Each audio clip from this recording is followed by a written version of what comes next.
बिस्मिल्लाहिर्रहमानिर्रहीम। अस्सलाम वालेकुम नाजरीन, मुगलिया सल्तनत यानी मुग़ल एम्पायर साल 1526 से 1857 तक बरसगीर पर हुकूमत करने वाली एक अजीम मुस्लिम सल्तनत थी, जिसकी बुनियाद ज़हीरुद्दीन मोहम्मद बाबर ने साल 1526 में पहली जंग पानीपत में दिल्ली सल्तनत के आखिरी सुल्तान इब्राहिम लोदी को शिकस्त देकर रखी थी।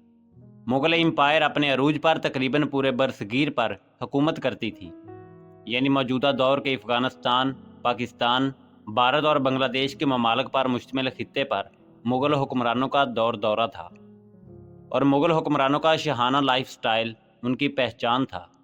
मगर क्या आप जानते हैं कि मुग़लिया सल्तनत के इख्तिताम के बाद मुग़लिया ख़ानदान के साथ क्या सलूक किया गया, और इस वक्त मुग़लिया ख़ानदान किस हाल में है, और वो जो कभी बरसगीर के स्याह सफ़ेद के मालिक थे, गलियों में भीख मांगने पर मजबूर कैसे हुए।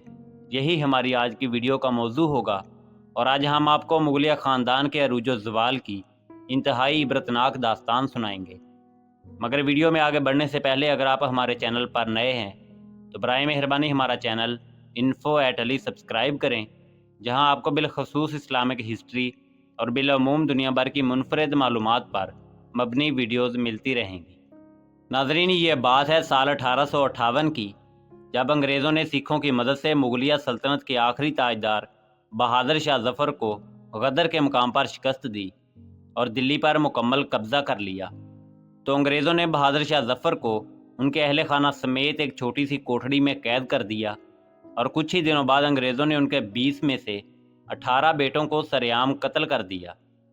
मुग़ल हुक्मरान बहादुर शाह ज़फ़र के सिर्फ 2 ही बेटे मिर्ज़ा जवान बख्श और मिर्ज़ा शाह अब्बास ज़िंदा बचे, और उन्होंने ही मुग़ल ख़ानदान की नस्ल को आगे बढ़ाया। नाज़रीन, अंग्रेज़ों की जानब से बहादुर शाह ज़फ़र के कत्ल किए गए 18 बेटों में से 3 बेटों के सर काटकर दिल्ली के खूनी दरवाजे पर लटकाए गए, ताकि आइंदा कोई भी अंग्रेज़ों के ख़िलाफ़ ऐसा इक़दाम ना उठा सके। इतनी सफाकी के बाद भी जब अंग्रेज़ों को चैन ना आया तो उन्होंने बहादुर शाह ज़फ़र पर गद्दारी और फ़रेबदही का मुकदमा चलाया। इस मुकदमे का डोंग 44 दिन तक चलता रहा, और आखिर में मुग़ल हुक्मरान बहादुर शाह ज़फ़र को सज़ाए मौत सुनाई गई। नाज़रीन, सज़ाए मौत को बाद में जलावतनी में बदल कर उनको, उनकी बीवी और उनके दोनों बेटों समेत बर्मा जला वतन कर दिया गया। आखिरी मुग़ल हुक्मरान बहादुर शाह ज़फ़र ने अपनी ज़िंदगी इंतहाई बुरे हालात में गुजारी। साल 1862 में जब बर्मा में बहादुर शाह ज़फ़र की वफ़ात हुई तो अंग्रेज़ों ने उनके दोनों बेटों को हिंदुस्तान वापस ना जाने की शर्त पर ज़िंदा रखा। नाज़रीन, अंग्रेज़ इस बात से बखूबी वाकिफ़ थे कि अगर ये दोनों शहज़ादे हिंदुस्तान वापस आ गए तो मुग़ल बादशाह बहादुर शाह ज़फ़र की औलाद की हैसियत से ये हमारे ख़िलाफ़ किसी भी नौइयत का कदम उठा सकते हैं। इसी वजह से अंग्रेज़ों ने मिर्ज़ा जवान बख्श और मिर्ज़ा शाह अब्बास को फिर दोबारा कभी भी हिंदुस्तान का रुख ना करने दिया, और यूं उन दोनों शहज़ादों ने अपनी बाकी की तमाम ज़िंदगी रंगून में गुजारी।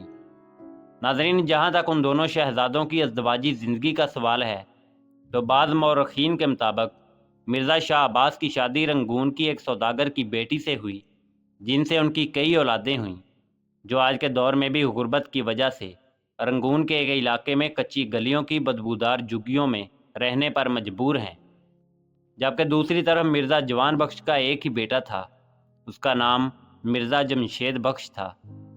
साल 1984 में जिगर की बीमारी की वजह से मिर्ज़ा जवान बख्श का इंतकाल हो गया। कुछ अरसे बाद उनकी बीवी भी चल बसी। वालदैन की वफ़ात के बाद मिर्ज़ा जमशेद बख्श हालात ख़राब होने पर हिंदुस्तान वापस चला गया। हिंदुस्तान में उसने बेगम नादरा नामी औरत से शादी की, जिनसे उनका एक ही बेटा पैदा हुआ। उसका नाम मिर्ज़ा बेदार बख्त था।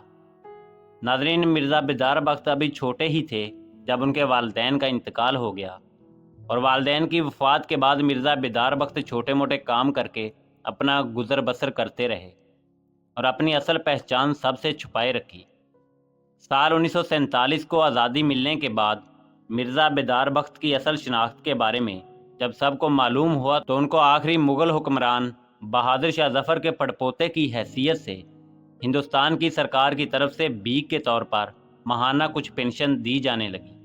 साल 1950 की दहाई में मिर्ज़ा बेदार बख्त ने सुल्ताना बेगम नामी औरत से शादी की, جن سے ان کی 5 بیٹیاں اور ایک بیٹا پیدا ہوا۔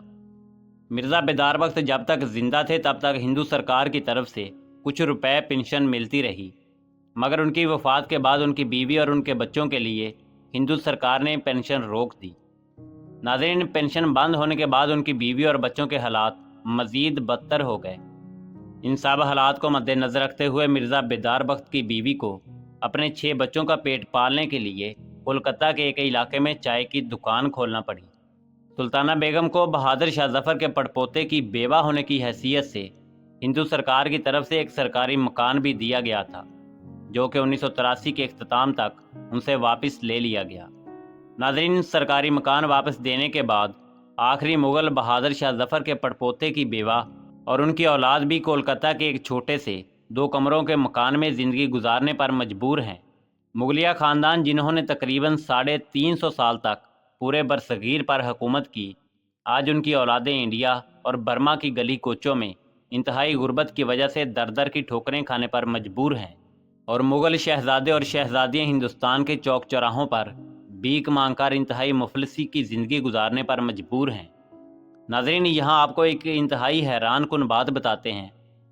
سال 2021 میں دلی ہائی کورٹ نے کولکتہ کی رہائشی 69 سالہ خاتون سلطانہ بیگم کی ایک درخواست کو مسترد کر دیا، جس میں انہوں نے دلی کے تاریخی لال قلعہ پر اپنی ملکیت کا دعویٰ کرتے ہوئے یہ کہا تھا کہ انڈین حکومت نے ان کی پراپرٹی لال قلعہ پر ناجائز قبضہ کر رکھا ہے، اور یہ کہ عدالت انہیں اس پراپرٹی کا قبضہ واپس دلوائے یا پھر اس کا معاوضہ ادا کروائے۔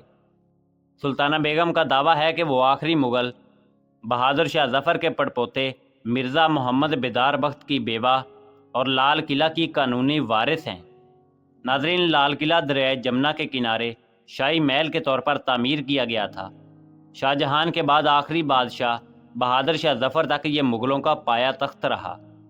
بہادر شاہ ظفر کو معزول کرنے کے بعد انگریزوں نے انہیں ملک بدر کر کے برما کے دارالحکومت رنگون بھیج دیا تھا، اور جیسا کہ ہم نے آپ کو بتایا کہ انہوں نے وہاں ہی وفات پائی۔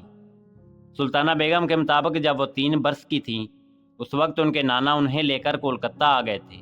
یہیں 13 برس کی عمر میں ان کی شادی مرزا محمد بیدار بخت سے ہوئی، جو بہادر شاہ ظفر کے پڑپوتے تھے، جو ان سے عمر میں 30 برس بڑے تھے۔